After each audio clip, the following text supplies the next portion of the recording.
All right, no more funny business. Here we are at another Prado hospital, and basically he's complaining because he got Heineken instead of Coronas. But anyway, what we need to talk about here, we're going to put this one in the playlist, all the vehicles I couldn't fix or something like that. I've got a playlist called something like that anyway. It's called something like that, all the vehicles I couldn't fix, and we're going to try and help you here.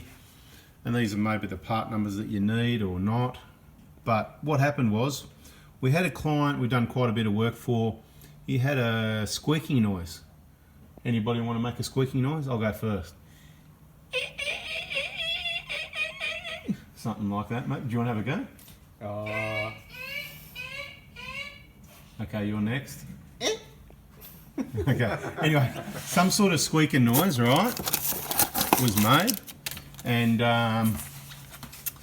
basically,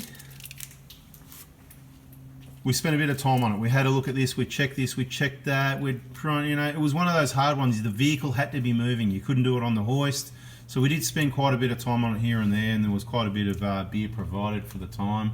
Pretty sure that's where the Heinekens and the Coronas comes into it. Sometimes the Great Northern, but not so much, Depends who we're trying to look after here. But look, so unfortunately I didn't have any more time. I didn't have hours or days, and these things can be really time consuming. But luckily we've got some workshop partners that have got the time, and they love resolving these problems, and they know how to charge the beer to fix it. So we're just going to try and let you know what happened here. So this looks pretty grotty, this seal. So this is the seal on the, this is the, on the transfer case. I should have checked this myself.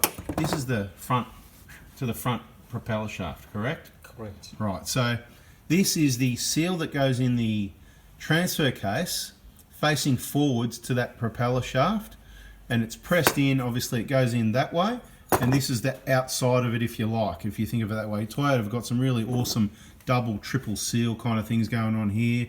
Works really well. I could probably put that over there and show you how that would sit like that, right? And if you have a look at that, I know you can't see while it's together, but you've got a number of seals. You've got this seal here against that seal and blah, blah, blah. Anyway, and see on the inside, you've got that surface there on the inside and others in between and all sorts of things. It's really awesome engineering. But there was a squeaking noise, and I think it was the client that probably spent the most time on it and came up with, he thinks it's the transfer case or something to do prop shaft. So to get that far, he's done really well and awesome work, because probably could have cost a lot of money for us in beer, mate, at Dan Murphy's, trying to roll around on the ground and get driven over trying to work out what this noise was. One of those really annoying ones, and we hadn't had this noise before. That's why we can't really make the noise. What it sounded almost like a brake. If you've worked on the vehicle at the front, you've ever bent a dust guard behind the brake rotor, and it's just rubbing, slightly touching the brake, rubbing on the, you know the one I mean, everyone's had that a few times, where you accident, you had a bit of a complication and you leant on it too much, and then you forgot to sort of bend it back, because I always go, if I've leant on something hard happen, I always check it and just bend it out a little bit to make sure it's not rubbing. So it sounded just like that. It was a metal to metal squeak, So it didn't really make sense, and you wouldn't think that a piece of rubber or anything like that would make a squeak like that. But how long has he had this car back for? And he's been driving it a couple of weeks now, or about 2 weeks? Yeah, getting close to 2 weeks. So we're going to assume that the noise is fixed, because no news is good news, right? We haven't heard anything. There was a number of other things that we tried before then, and they didn't work. But so basically, what do we think happened, mate? Can you tell me what happened? What was rubbing where, if you don't mind? I know you. History of the vehicle. It was a country vehicle, a lot of dirt road. So I dare say there was a lot of dust built up in here when we took it off, and because of that, it was rubbing against this part, creating heat, and over a period of time, the seal became hard, and you can see some cracks on it as well. And over probably at least half an hour of driving, it created all that heat, and it started making that squeaking noise. Yeah, well, that makes sense, you know what I mean?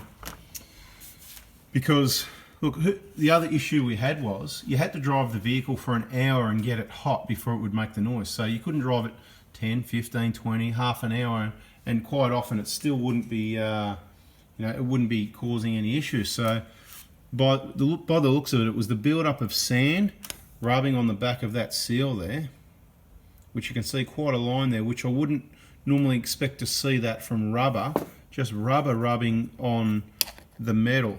Obviously there's been some sand in there. So if you do get a really annoying squeak and you're a bit of a maybe bush basher or maybe more in the sand than anything, and there could be a build up in there, this is something you could possibly remove. This can be just, it's pretty easy to pull it off. You can use a general sort of small puller to get off. There's a big nut behind there. Do you remember the size of the nut? Because I don't. Anyway, nut comes off and you just use a standard whatever puller to pull that off. You can replace these seals and stuff like that. That may or may not be the extent of the issues. You may get a seal kit and reseal the whole transfer case, whatever you want to do, and you may decide to replace this part as well because of the wear, because if there's sand and dirt got in there, it may have done damage there. All depends if you're fixing an oil leak as well as the squeak, but in this case it was a squeak. I'm happy to call it one of the ones I couldn't fix. I could probably fix it, but it might have taken me a week because I'm not as good as you guys.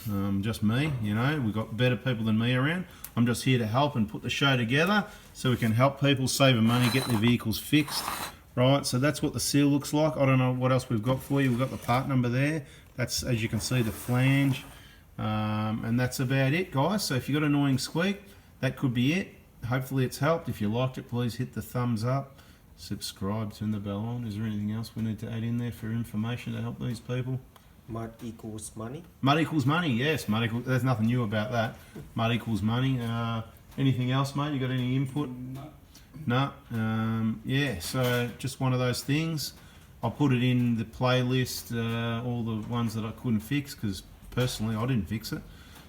Credit to Sunshine Prado Hospital. Thanks for watching, guys. See ya.